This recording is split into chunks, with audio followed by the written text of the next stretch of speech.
Boa noite pessoal que está entrando aí. Tô só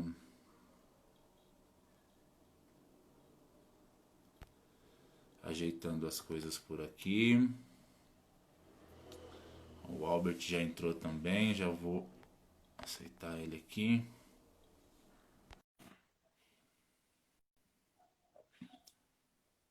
Bom, vamos começando. O Albert já está entrando. Boa noite a todos vocês. Quero já pedir que vocês mandem aí nos comentários de onde é que vocês estão participando. A gente está muito contente por ter vocês aqui. O Albert já está com a gente aí. Boa noite, Albert, tudo bem? Boa noite, galera. Boa noite, Fagner. Vi a Jéssica dando um oi. Oi, Jéssica. Quanto tempo, hein? Você precisa aparecer. Deus te abençoe. Um abração aí para casa, pro maridão, para os seus pais também, para seus irmãos. Já tem uma galera entrando. O Marcos de Guarulhos é meu primo. Bom ele Olha tá aí só. com a gente. A Rê, não sei quem que será. Quem que será que é essa Regiane aqui, né? Meu pastor favorito. Tem o meu malvado favorito, o meu pastor favorito.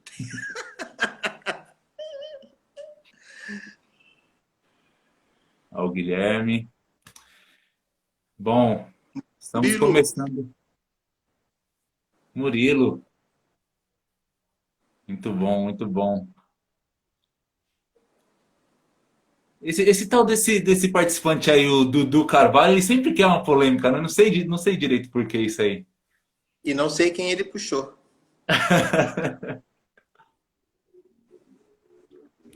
Mas que legal, a gente já tem bastante gente aqui. Legal. Estamos aqui. É muito bom estar aqui de novo com vocês. Estar aqui com o Albert, ter esse momento de bate-papo aqui, poder compartilhar um pouquinho, né, das coisas que a gente tem refletido a respeito, né, na nossa comunidade. Nós somos da comunidade Vila Lobos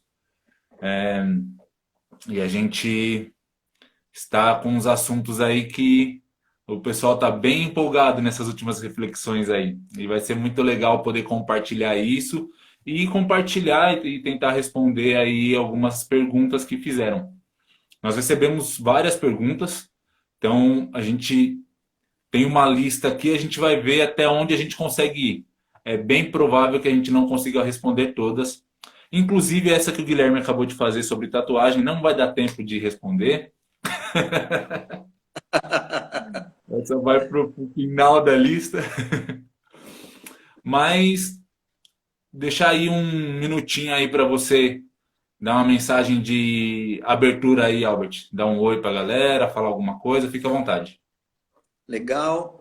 Bom, mais uma vez, boa noite. É uma alegria a gente poder usar esse canal, né, para também falar a respeito das coisas do reino de Deus, das coisas da palavra de Deus e poder responder as perguntas do pessoal, tanto da nossa igreja quanto pessoas de outras igrejas, amigos que nos acompanham. Então, já peço que, caso na medida que a gente for falando, alguém tiver uma pergunta, escreva aí e a gente vai tentar responder, né? E um prazer. Prazer também estar de novo com o Fagner, né? Que está aí ajudando a gente a fazer a comunidade andar também.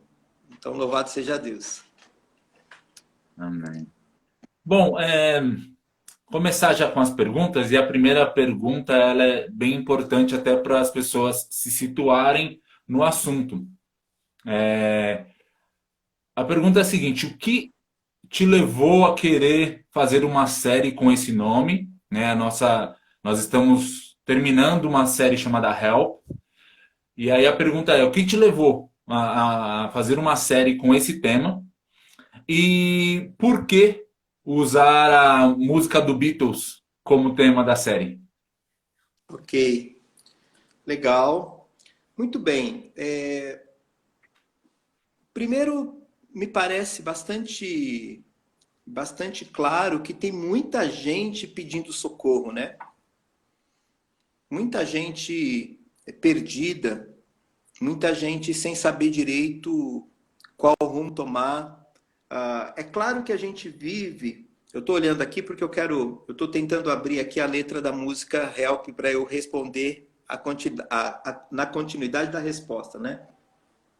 Mas é claro que tem muita gente que não tem respostas ainda, né? Então, obviamente, nós também não temos todas as respostas, nós também não sabemos todas as coisas.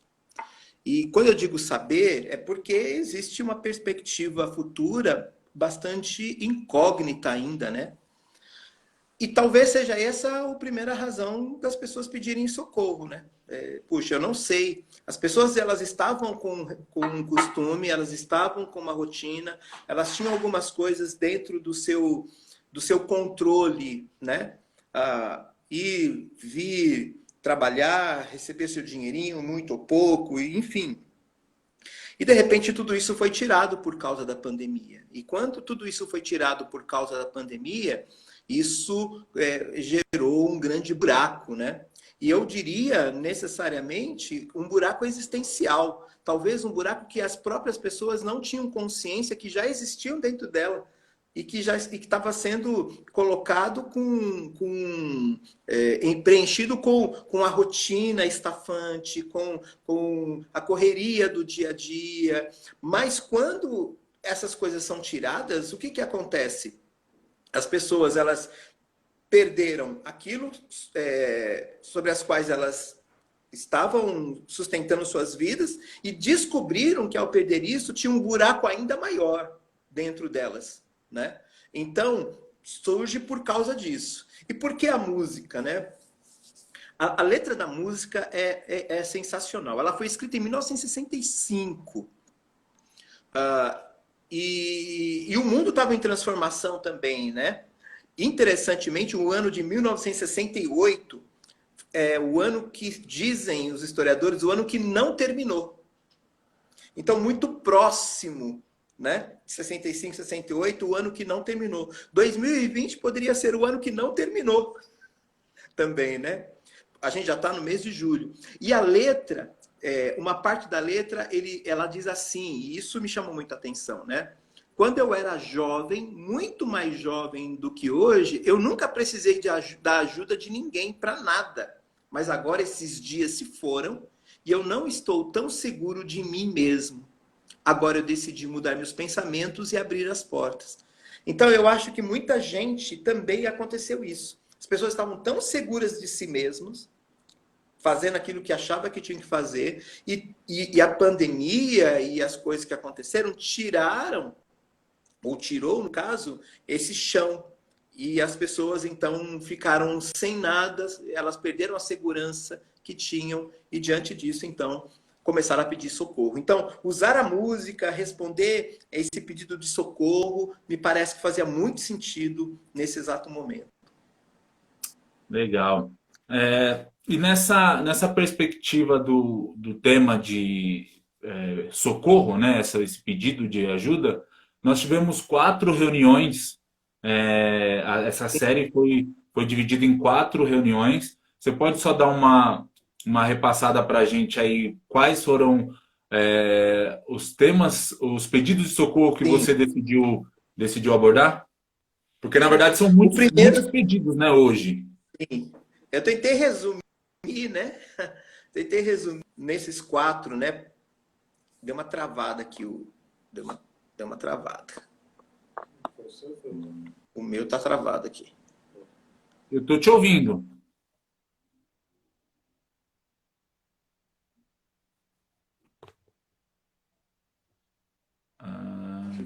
Para mim, Você tá me ouvindo? estou ouvindo, estou Olha, ouvindo. eu vou mudar de celular, Tá. mas você está me vendo ou só está me ouvindo? Eu estou te vendo e te ouvindo. Mesmo quando você falou É? que travou, eu continuei te vendo. Ok. Bom, Mas se vamos você quiser tentar, vamos tentar. trocar. Ah, tá. Tá. Vamos tentar, só aí a gente não interrompe, né? Tá. Então, o que acontece? Eu tentei resumir em 4 perspectivas. A primeira perspectiva é da mente, né? A mente fica extremamente cansada, sobrecarregada. Então, é um socorro para a pessoa. Esse foi o primeiro pedido de socorro. O segundo foi na perspectiva familiar, olhando para os relacionamentos, porque a gente viu muita gente tendo problemas por causa da superconvivência, né? A chamada superconvivência. Você estava lá com a sua esposa, ou com seu marido, com seu filho, aquelas horas do dia, de repente você passa o dia todo, o tempo todo, né? E aí isso gerou bastante complicação. Então, o segundo socorro foi como é que os meus relacionamentos podem ser acolhidos, atendidos nesse pedido. A terceira perspectiva foi da subsistência, né? Por isso eu pensei na perspectiva do trabalho. Por quê? Porque muita gente perdeu o emprego, ou muita gente passou a ganhar menos, né? Teve corte no seu salário. Isso gera muito medo, muita apreensão. E por último, que foi do ano passado, a gente falou sobre a sobrevivência na perspectiva do cidadão, né? Ou seja, queira ou não, nós somos cidadãos e nós temos direitos, nós temos deveres, nós temos direitos. E como cidadão, me parece que nós não estamos sendo respeitados, né? Não estamos sendo respeitados pelos nossos governantes. Não estamos sendo respeitados por aqueles que tomam decisão, que legislam, que falam e que dão direcionamento. E esse também é um pedido de socorro, né? Porque, puxa vida, por que as pessoas estão mentindo para mim? Por que as pessoas não falam aquilo que é verdade? Né? Seja a mídia, seja o presidente da República, seja o governador do estado, seja o prefeito de cada município.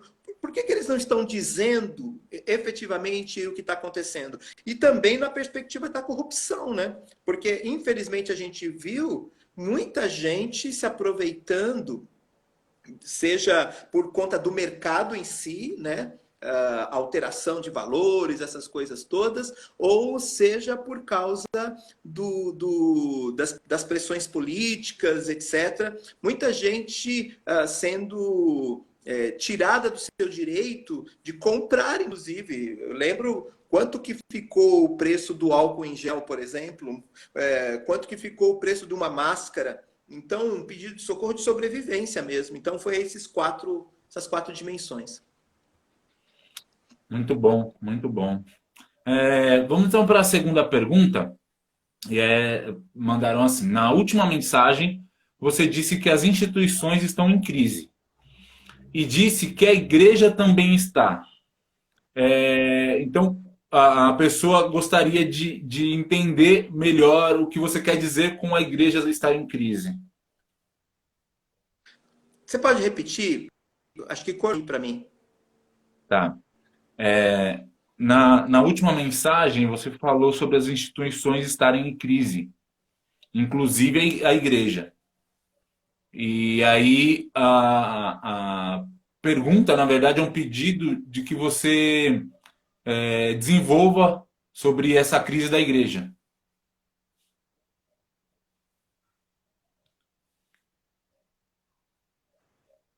Você deu uma travada. Bom, gente, acho que o Albert saiu para trocar de celular, mas por favor, se vocês puderem mandar mensagem, me fala se vocês estão me vendo bem, se está travando a minha imagem ou o meu áudio, alguma coisa assim. Só para eu ter certeza que não é o meu celular. Aqui para mim parece que está tudo ok. Mas aí eu preciso de um feedback de vocês.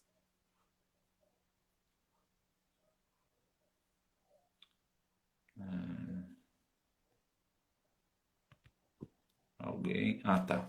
Valeu, Murilo. Tudo ok aí, né? Valeu, Guilherme. Valeu, gente. Então eu vou só esperar o Albert, provavelmente vai ter que entrar na conta dele em um outro celular, mas já já ele está de volta. Mas eu vou aproveitar então para pedir para vocês que quem ainda não curtiu o nosso perfil aí no Instagram, né, o perfil da comunidade Vila Lobos, por favor, curta. A gente posta lá também, lá na bio tem o link do Facebook, onde a gente está transmitindo ao vivo os nossos cultos no domingo, às 18 horas. E entrem aí nas nossas redes, comentem, divulguem. Estamos aí nos adaptando a essa nova realidade e a gente quer contar aí com a participação de vocês. E se durante a conversa vocês tiverem mais alguma pergunta e quiserem fazer por aqui, pode fazer. Se por acaso não der tempo de responder todas, porque realmente a gente já tem uma lista aqui de perguntas, depois a gente responde para vocês no particular, a gente manda aí para vocês, tá bom? O Albert está por aqui.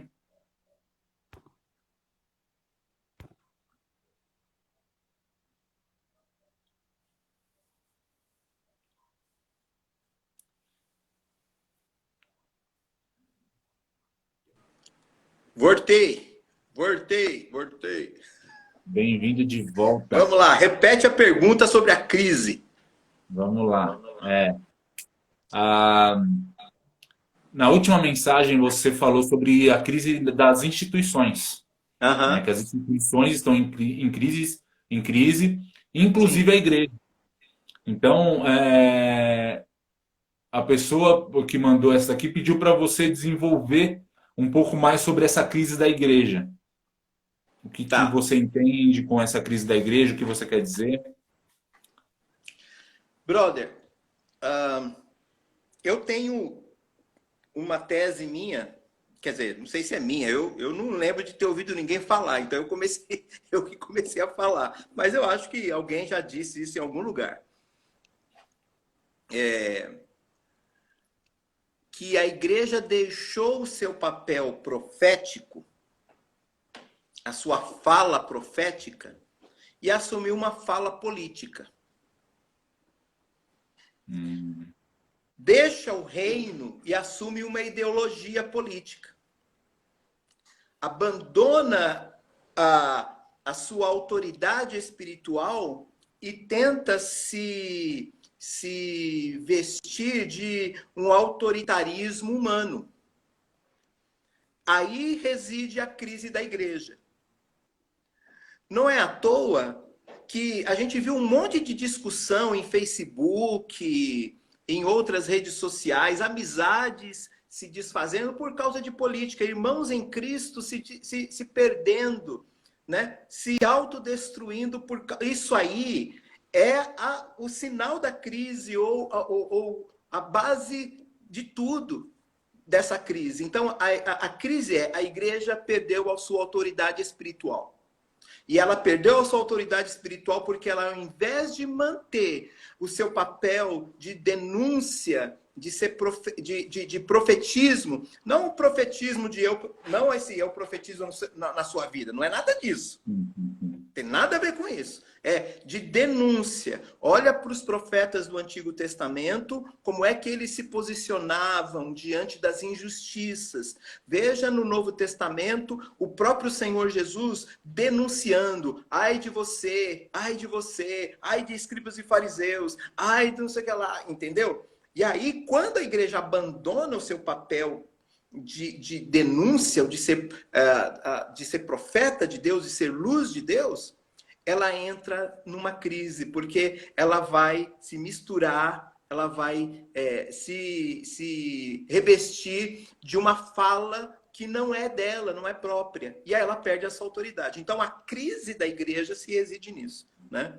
Por isso que a gente vê um monte de pastores usando seus púlpitos para falar desse ou daquele. Então, não é nem de um jeito e nem de outro. Não é nem de um lado, né? Não é nem o lado direito, nem o lado esquerdo. Né? Não é nenhum dos lados. Sim, sim. A igreja, ela deveria... Agora, claro, enquanto cidadão, as pessoas elas têm as suas opções. Mas o problema é você querer falar que a sua opção é em nome de Deus.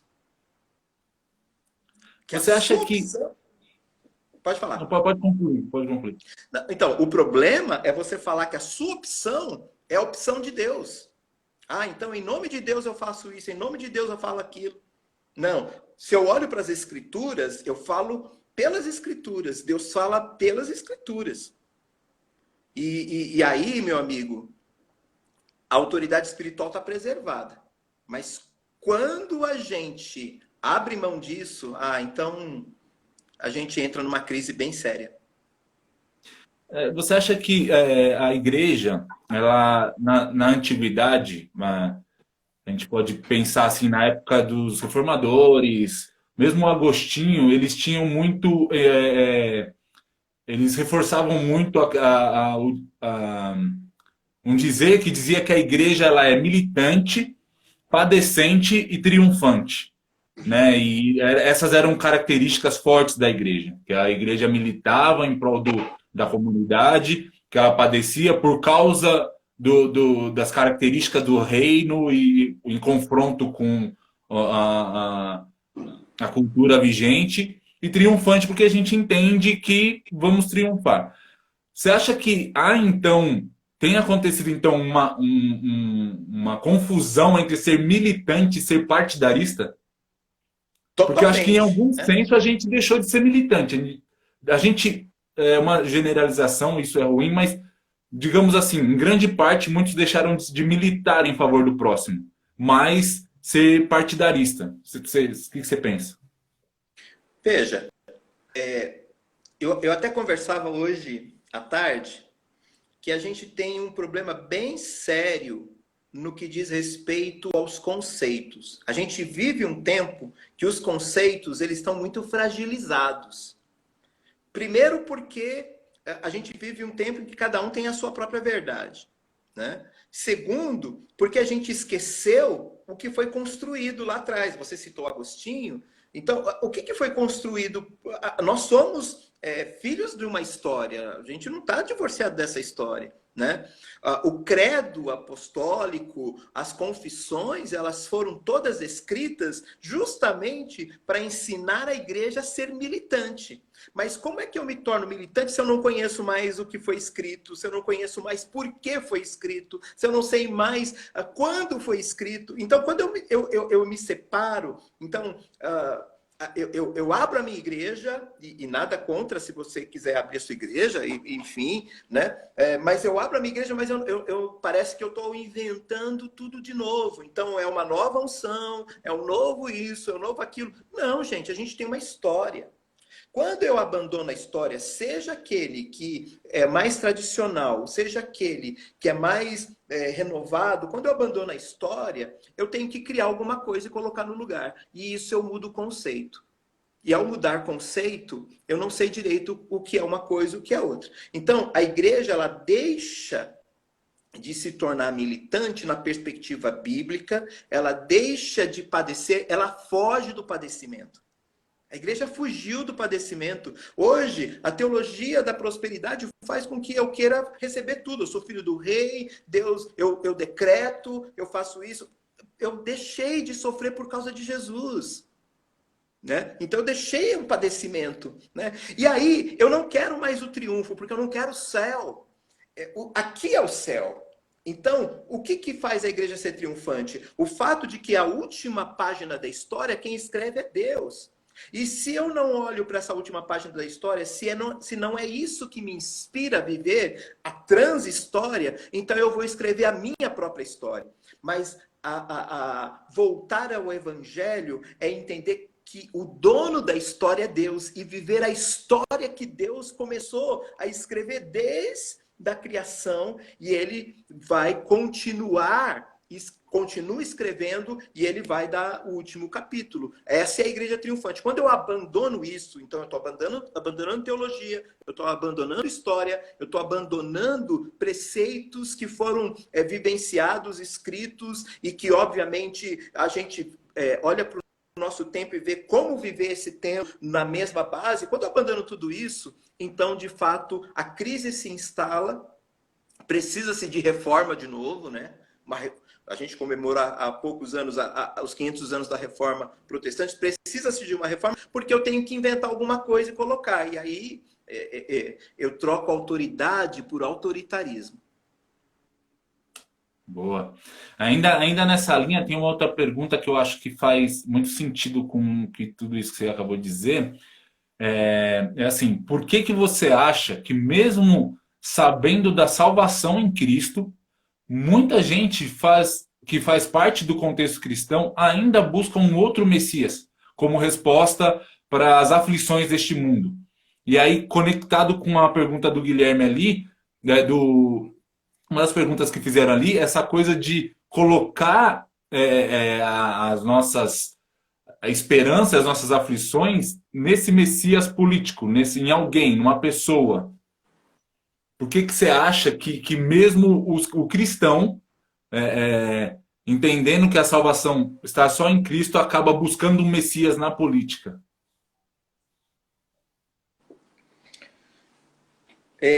O ser humano precisa de heróis, né?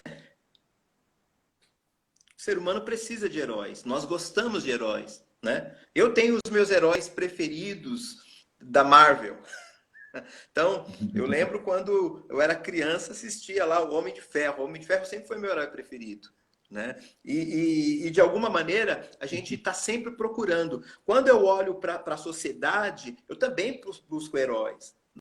Né? Então, eu busco heróis no esporte, eu busco heróis nas diversas áreas da vida. Então, de repente, para muita gente na área tecnológica, existe o seu herói, o seu grande descobridor, etc. Não é diferente na perspectiva política.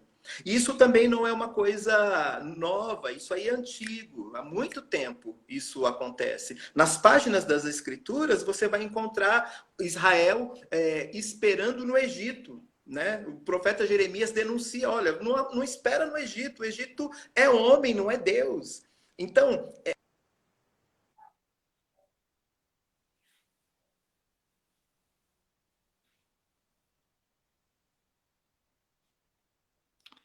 Deu uma travadinha aí.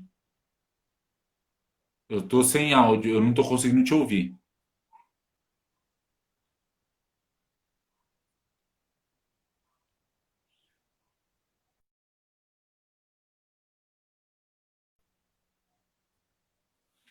Eu acho que o assunto tá causando muito peso no tráfego aqui da rede. Vamos tentar novamente.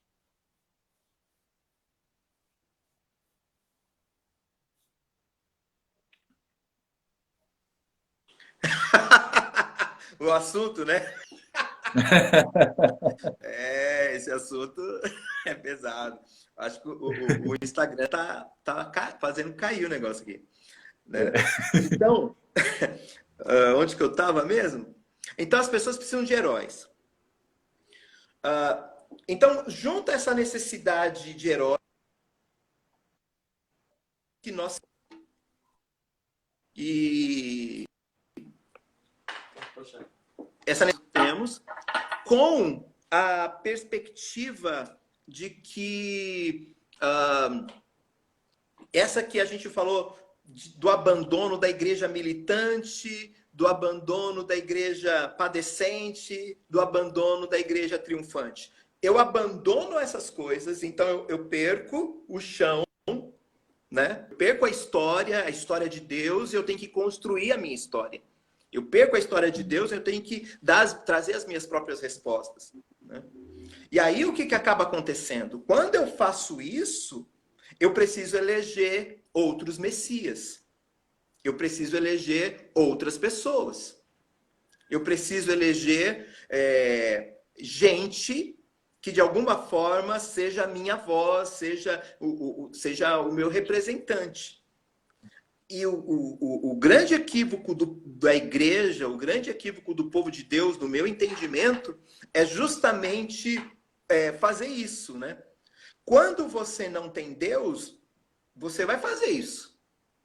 Quando você não tem o que colocar no lugar, você vai fazer isso, né? Agora, quando você tem Deus, então você não tem que fazer isso. Então eu geraria um questionamento. Além da perspectiva de não entender a questão teológica, a história e tudo mais que a gente já conversou, eu questionaria a verdadeira experiência com Cristo. Peraí, eu entendi quem Jesus é. Pilatos perguntou, você é rei? Perguntou para Jesus, você é rei? Jesus respondeu, tu dizes. Eu acho que Jesus está transferindo a pergunta para nós. Eu sou seu rei? Eu sou o seu rei? Né? E eu acho que alguns não estão nem conseguindo responder, tu dizes. Então, eu acho que esse é o problema. É, é, no último sermão foi citado, né, um trecho da oração do Pai Nosso. Eu acho que vai nessa linha, que tem um trecho que diz que venha o seu reino, Sim. né? E você diria que é isso, nesse sentido também tem um significado essa oração? A questão de que venha o reino de Deus, que comece em mim, que ele reine sobre mim. Porque, pelo que você disse aí da última resposta, é Hum. que, de repente, ele não é o rei, né, de alguns cristãos. E aí eu acho que nessa oração, de repente, que é uma oração que todo cristão faz, todo mundo conhece de cor, e de repente faltou uma reflexão mais profunda nisso. Tipo, que venha o seu reino, que o Senhor seja o rei em mim. Isso, aí a pergunta seria, e isso, você acha que isso tem a ver, né, com essa transferência de buscar um Messias na política ou uma outra coisa, essa falta de permitir e de entregar o reinado da vida para Deus? E enquanto igreja, o quanto isso afeta a nossa ação profética da igreja no mundo? É,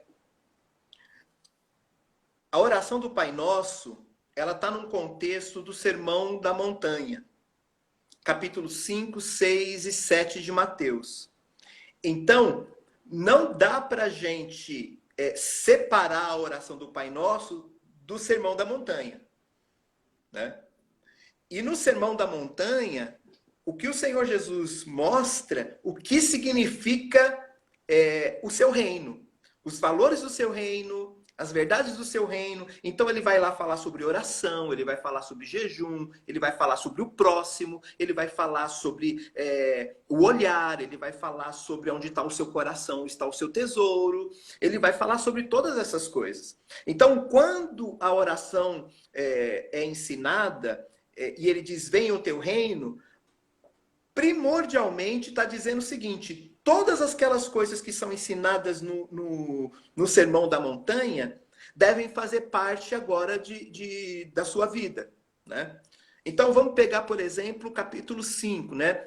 As bem-aventuranças, né? Bem-aventurados os pobres, bem-aventurados os humildes, bem-aventurados os mansos, etc, etc. Começa ali. Venha o teu reino, começa aí. Senhor, eu quero ser um bem-aventurado. Eu quero ser alguém que tenha fome e sede de justiça. Eu quero ser alguém que seja um pacificador. Eu quero ser alguém que sofre por causa do seu nome e dá graças a Deus e dá glórias a Deus. Eu não vou, ai, Senhor, estou sofrendo, meu Deus, repreenda todo o mal. Não, Senhor, louvado seja o teu nome porque eu estou sofrendo.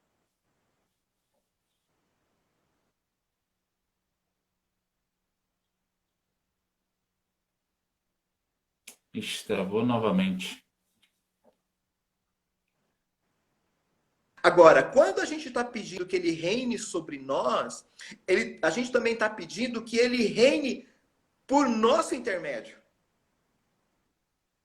Porque para onde a gente vai, a gente leva esses valores, a gente leva essa lei, a gente leva essa justiça, a gente leva exatamente isso. Então ele reina em nós, ele reina por nosso intermédio. Né? E isso é tremendo. Por quê? Porque quando a gente está reinando, ou Deus está reinando por nosso intermédio, o reino de justiça, ele vai chegar naquele que está doente e vai levar cura para ele. Naquele que está faminto e vai levar comida para ele. Naquele que está separado e vai trazer para ele ser acolhido. Naquele que está injustiçado e vai trazer o seu consolo. E vai falar em nome dele, vai dar voz para aqueles que estão sem voz. Então, venha o teu reino, significa que ele reina em nós, com seus valores. Então, olho para Mateus 5, 6 e 7, de forma geral. Mas também ele vai reinar por nosso intermédio. Então, aonde você chega, você é sal e você é luz. Aonde você chega, chega as virtudes do reino. Aliás, Pedro fala isso. Ele nos tirou das trevas e nos transportou para o reino do Filho do seu amor. Na verdade, Paulo fala isso em Gálatas, em Colossenses, e depois Pedro diz que nós somos sacerdócio real, nação santa, povo de propriedade exclusiva de Deus, a fim de proclamardes as virtudes daquele que nos tirou das trevas para a sua luz. Então, o reino de Deus se manifesta, né? Porque o reino de Deus é reino de justiça, é reino de paz. Paulo fala isso em Romanos, porque o reino de Deus não é comida nem bebida, mas justiça, paz e alegria no Espírito Santo. Então, ele reina em nós e ele reina por nosso intermédio igreja, não por nosso intermédio pessoa, mas por nosso intermédio igreja. Então parece que não é por acaso, né, que a oração do Pai Nosso ela continua com um tom de comunidade, né? Tudo ali é nosso, para nossa, Sim. e dá a impressão de que se o pão é nosso, essa padaria tem que ser comunitária, né? Excelente. Se o pão é nosso, a padaria é comunitária. É exatamente isso. E eu vou E dizer uma. aí, pode Fala, falar. pode falar. Pode, não, fala você, fala aí. Não, é que daí eu fiquei pensando na pergunta, né, da questão do papel profético da igreja, e que essa é uma das formas da igreja agir, né, e militar na comunidade, né? Claro, sem dúvida alguma, né? Sem dúvida alguma. E é claro, nós somos nós vivemos numa contracultura.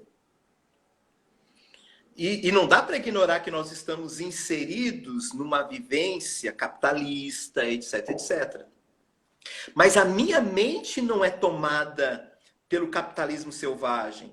A minha mente não é tomada por essa disputa desenfreada pelo lucro, de tal maneira que eu ignoro que eu tenho gente pobre. Eu ouvi uma entrevista essa semana, cara, que eu até fiquei de pesquisar, mas acabei não pesquisando.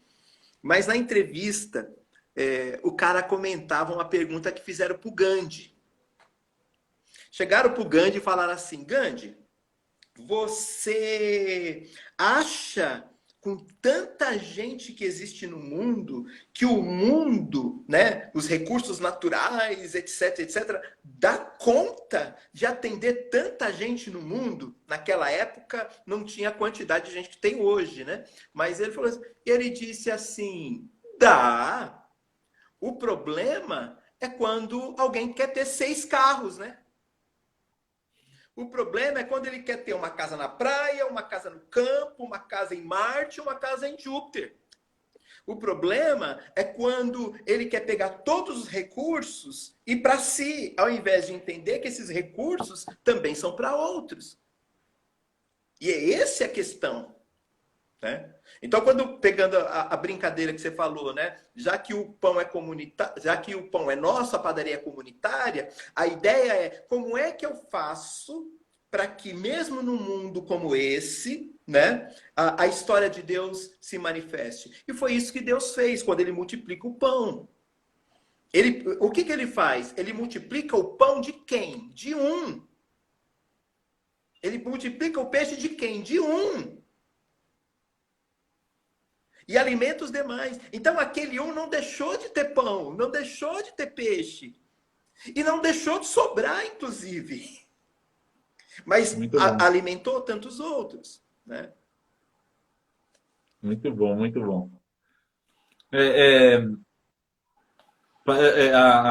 Você citou a questão, né, de nós vivemos uma contracultura e por mais que estamos a gente vive nesse mundo, nesse ambiente capitalista, nós temos como cristãos, nós temos a nossa própria cultura. e, no caso, a nossa própria cosmovisão. O que me parece que às vezes acontece é que muitos de nós cristãos vivemos e norteamos a nossa vida baseado numa cosmovisão não cristã. E às vezes isso é meio confundido, né? O que, que é uma cosmovisão cristã? Quais são os parâmetros, os fundamentos que vão nortear a minha vida? E aí, nesse viés de que o reino de Deus venha e ele se espalhe a partir de nós, o que, que você poderia nos dar como dica assim de como a gente pode alimentar e ter uma cosmovisão realmente cristã e se e separar essas coisas, sabe?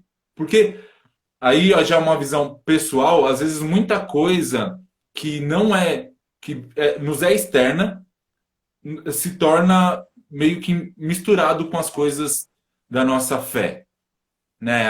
O preceito de, por exemplo, felicidade, onde encontramos a felicidade, onde depositamos a nossa felicidade, até o que foi dito mesmo, né? Na busca por, no momento de aflição, depositar a minha esperança num Messias político e não no rei das nossas vidas. Então existe essa mistura. E como desfazer isso? E como tentar entender melhor essa questão de cosmovisão, da minha visão de mundo ser cristã. Ok. É, eu entendo, e até uma pergunta que surgiu dentro disso, né? A cosmovisão cristã responde absolutamente tudo sobre como se deve viver a vida, né? E a minha resposta, sem ser simplista, e é claro que talvez a gente possa ter até uma oportunidade para discutir, para conversar somente sobre a perspectiva da cosmovisão cristã, mas a minha resposta simples, sem ser simplista, é que sim, ela responde. Eu não sei, óbvio que a perspectiva de ter esse conceito de cosmovisão cristã, ele também é um conceito construído, né? Ele é um conceito construído. Então, eu quero, eu vou substituir a palavra cristã por uma cosmovisão bíblica. Ok? Então, para que a gente não caia em conceitos, né, em definições, vamos pensar numa cosmovisão bíblica. E o que é que a Bíblia nos apresenta? A Bíblia nos apresenta um Deus que cria todas as coisas, nos apresenta que existe uma queda, essa queda que é gerada pela entrada do pecado no mundo, que Deus resolve a questão dessa queda e que ele chama isso de redenção, né? Alguns chamam de consumação, né? E depois redenção. Então, criação, queda e redenção. Ou criação, queda, consumação e redenção para algumas. Então, a cosmovisão bíblica vai dizer o seguinte: Deus faz isso. E eu disse ainda agora que Deus ele está escrevendo a história. Então, me parece que a gente está tentando pegar pinceladas da história de Deus, com pinceladas da nossa história, e fazer aí uma colcha de retalhos. E isso não vai dar certo. Isso não vai dar certo. Eu preciso voltar para a história de Deus, né? E entender que eu faço parte dessa história também. E na história de Deus, quando Deus conta a história do povo de Israel, pós-Egito, e é uma coisa interessantíssima isso, né? Deus o tira do Egito e dá leis para ele. A gente olha o Êxodo, a gente olha o Levíticos, né? O livro, o Pentateuco, né? Gênesis, Levítico, Números, Deuteronômio. A gente olha e a gente vai perceber que na história de Deus, quando Deus tira o seu povo do Egito, da escravidão, Deus diz o seguinte: vocês vão viver diferente. Então Deus dá leis para o seu povo, Deus dá instruções em todas as áreas. Até hoje a Bíblia é consultada numa perspectiva do direito. Você olha para o direito, ainda que tenha tido evolução, mas a sua origem está lá. Né? Você olha para as relações sociais, ainda que a gente tenha evolução com direitos humanos, patati patatá, mas está lá, você olha para lá. O direito do estrangeiro, a maneira como você lidava com a pessoa doente, isso tudo está lá na lei que Deus estabeleceu. Então, a Bíblia dá conta, sim. Agora, óbvio que quando ela é escrita num dado tempo histórico. Então, eu olho para aquele tempo histórico e percebo quais são os princípios das leis, os princípios dos valores. E quando Jesus estabelece isso, olha novamente para o Sermão da Montanha, ele faz a mesma coisa. Então, a cosmovisão bíblica não pode ser abandonada e nem misturada, né? Então, eu não sou dizimista, por exemplo, só para dar um exemplo aqui do que eu estou chamando de mistura. Assim, olha, então vou dar um dízimo, porque se eu der o dízimo, Deus vai me abençoar. Estou misturando, estou fazendo relação de troca. É claro que Deus vai te abençoar, mas não por causa dessa relação de troca. Essa relação de troca é por sua conta e risco. Uhum. Né? Então, não é esse o caminho. Risco em negrito aí, né? Risco. Conta e risco. Então, não é esse o caminho. Porque senão vai parecer que Deus está justamente barganhando comigo. Deus não está barganhando, ele não precisa, ele é Deus. Né? E a gente também não precisa, porque quando a gente entende a perspectiva da graça, não é pelo que eu faço e nem pelo que eu não faço, mas por quem Deus é e por quem Deus me fez ser, me tornou. E aí, uma das coisas que eu pensei sobre domingo, que eu chamei o tema do sermão de domingo de o Deus subversivo. O Deus subversivo. Por quê? Porque Deus, enquanto a gente está todo mundo tentando viver, fazer as coisas, ele está desfazendo as coisas, ele está convertendo pessoas, libertando pessoas, transformando pessoas e confrontando. Porque para mim, quando eu olho para o texto de João 8, que foi o texto pregado no domingo, Jesus, agora por minha conta, ele põe o dedo na cara dos caras lá dentro do templo. Vocês vêm aqui, vocês estão. Trouxe uma mulher em adultério. Tá todo mundo aqui. Vamos. A lei manda. Fala assim: se é para viver pela lei, legal. Quem que vai sobrar aqui? Não sobra ninguém. Não sobra ninguém. Se for para ir pela lei, não sobra ninguém. Então, mata a mulher, mas mata cada um de vocês. Entendeu? Então, a cosmovisão bíblica mostra o que a graça de Deus faz. E essa é a subversão de Deus. Né? Ele falou, olha, vocês não vão dar conta da lei, mas olha o que a minha graça faz. A minha graça traz perdão para você. Então, perdoa os nossos pecados, assim como nós perdoamos os nossos... Olha a subversão. Olha a subversão. Não, ele fez isso para mim, ela fez aquilo. Ela falou, não, perdoa. Às vezes você não vai conseguir ficar beijinho para cá, beijinho para lá, e não é isso. Amor não é isso. Amor não é isso. Beijinho, beijinho, né? Mas o que vai acontecer? Eu vou estender a minha mão como Cristo estendeu a mão para mim. Então essa é a subversão. Poxa, legal. É legal como uma coisa se conecta à outra, né? Você disse sobre o quanto às vezes a gente mistura as coisas, né? E isso é por nossa conta e risco. Eu vejo que uma coisa que não faz parte da cosmovisão bíblica e hoje está bem enraizado na igreja é, por exemplo, essa separação do secular e o espiritual.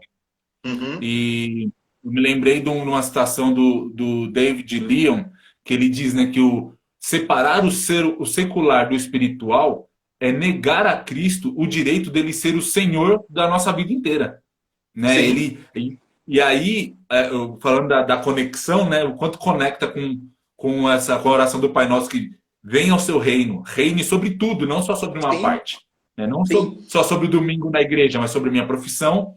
E aí isso nos leva à próxima pergunta, que é assim, até onde isso afeta? Até onde a missão da igreja pode interferir na sociedade? Até onde a igreja pode interferir na sociedade? Existe um limite do que nós, como igreja, devemos fazer ou podemos fazer? Nessa perspectiva, me parece que não há limites do ponto de vista dessa intervenção de Deus. Eu acho que há limites quando a gente vem para a perspectiva e a gente empobrece na perspectiva política ou na perspectiva Uhum. meramente social. Acho que a gente empobrece. Mas na perspectiva de Deus, vamos pegar essa frase que você falou, e eu lembrei de uma das frases dos reformadores, não sei quem disse, foi um reformador, ou foi a teologia reformada holandesa, se eu não me engano, que não existe 1 centímetro quadrado do qual Jesus não diga é meu. Uhum. Vou até pedir para os universitários procurarem aí aonde que tá. Né? Eu já Alguém ouvi isso procura também. aí. Quem disse isso, que eu não me lembro agora. Não existe 1 centímetro quadrado do qual Jesus não diga, isso é meu, isso é meu. Né? O Senhor é o Senhor de toda a terra. Ele a sustenta. Então, nessa perspectiva, não há limites. Abraham Kuyper foi um teólogo holandês. Abraham Kuyper disse isso. Eu só lembrava que era holandês. Né? Lembrou Ah, bastante. então, o que acontece? Significa que é proibido um cristão estar na política? Claro que não. É proibido ele ser um ministro, ou ser um presidente, ou ser um governador, ou ser um deputado? Óbvio que não. A questão é, seja cristão lá. Seja cristão lá. Não há lugar. O problema é que a gente vai tendo conchavos, e aí eu negocio, né? Aí eu negocio. Então não há limites. Eu posso tanto ir no lugar mais alto, como eu vou para os lugares mais rasteiros da face da terra. Eu posso tanto ir entre as pessoas mais abastadas quanto as pessoas mais pobres. Eu posso tanto ir para as pessoas de uma fala inglesa quanto de uma fala japonesa. Eu posso ir para qualquer lugar, porque não existe lugar onde Jesus não reine. Amém. Não existe lugar onde ele não reine. Né? Agora, é claro que o seu reino ele ainda se estabelecerá na sua plenitude, né? E aí é o que diz as escrituras, de todas as línguas, povos, raças e nações, haverá um só rebanho e um só pastor. Então, até lá, a gente vai vivenciando as tensões dessa vida, né? As tensões. Então, a gente não há nenhum lugar, mas a gente vive as tensões disso. E é por isso que o cristão, quando vive o cristianismo, ele é perseguido. Porque se ele levar a ferro e fogo o cristianismo, ele vai ser mandado embora, muitas vezes, do trabalho. Né? Ele vai ser convidado a se retirar. Vive o cristianismo e isso vai acontecer. Então, como o É, pessoal tem medo de perder o trabalho, tem medo de perder a igreja, tem medo de perder as coisas. O negócio é feio, mano. é. Mas me parece então que essa frase tão simples, tão curta, que é venha o teu reino, ela tem efeitos inimagináveis, né? Que uma vez que Deus ele se torna o reino, o rei da minha vida por completo, tudo que eu faço e ponho a mão vai ter ele vai afetar e nisso já vai acontecer de eu, como parte de uma comunidade, de uma igreja, e isso vai se expandir também nas ações dessa comunidade de Cristo. É Claro. uma reação em cadeia. Quer ver? Agora eu vou fazer uma pergunta para você, se me responde sim ou não. Hum, Existe fome no reino de Deus? não. Não. Não existe fome no reino de Deus. Logo, quando eu estou dizendo venha o teu reino, eu estou dizendo isso.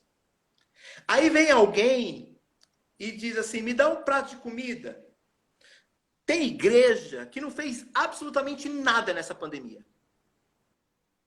Eles olharam para o seu próprio umbigo e não fizeram nada. Nada, nada, nada. Não ajudaram pessoas e estão com as suas contas bancárias cheias de dinheiro. Lotadas de dinheiro. O Senhor vai repreender esses caras. O Senhor vai repreender esses caras. Onde já se viu? Tô vendo o cara ali padecendo, precisando de um prato de comida, precisando de uma cesta básica, precisando de um agasalho. Eu não faço isso. E eu tenho dinheiro na minha conta e não faço isso. Não faz sentido. Porque o reino de Deus, as pessoas não passam fome. Então as implicações são profundas. Né? São profundas. Tanto externa como internamente, né? E aí eu quero concluir já dizendo isso, porque me veio à mente agora um pensamento de que hoje a gente ouve muita gente, muito cristão criticar a igreja. Mas de repente, muitas coisas das quais essas pessoas criticam acontece porque ainda não começou essa ação em cadeia, que seria Deus reinar em mim e através de mim as coisas começarem a acontecer. Então também não basta eu ficar só falando, a igreja não faz, a igreja não. De repente, como a Cida comentou aí, que eu achei sensacional, que ela falou, a partir de agora muita gente vai parar de orar que venha o reino de Deus. Que o teu reino venha. Eu acho que tem muita gente que já parou, viu? Já, né? Mas, poxa, é tanta coisa legal que, meu, já se passaram uma hora. Então você tem, acho que, 30 segundos para dar uma mensagem final e despedir da galera aí. Bom, gente, primeiro, obrigado. E talvez eu acho que eu ficaria mesmo com esse texto de 1 de Pedro, capítulo 2, né? Vós sois raça eleita, propriedade exclusiva de Deus, a fim de proclamardes as virtudes daquele que vos tirou das trevas para a sua maravilhosa luz. Esse é o povo de Deus. Isso tem a ver com o reino de Deus. Isso tem a ver com esse Deus desse reino. Então, que nós sejamos sal e luz para todos os povos. Deus abençoe. Obrigado pela oportunidade. Obrigado por quem ficou aí pacientemente esse tempo todo. Que Deus abençoe muito a vida de cada um de nós e da nossa comunidade, né? Da nossa comunidade de fé, simples, pequena, mas que seja militante, padecente e triunfante. Amém, amém. É um prazer ter participado desse tempo com você e com vocês todos, né? A gente vai deixar aqui essa live gravada no nosso IGTV aí da comunidade. Então, se quiser compartilhar com mais alguém, e estamos à disposição. Já falo em nome aqui do Albert também, mas estamos à disposição aí. Deus abençoe a todos. Gente, um Um grande abraço. abraço, gente. Deus Até a abençoe. próxima. Um abraço.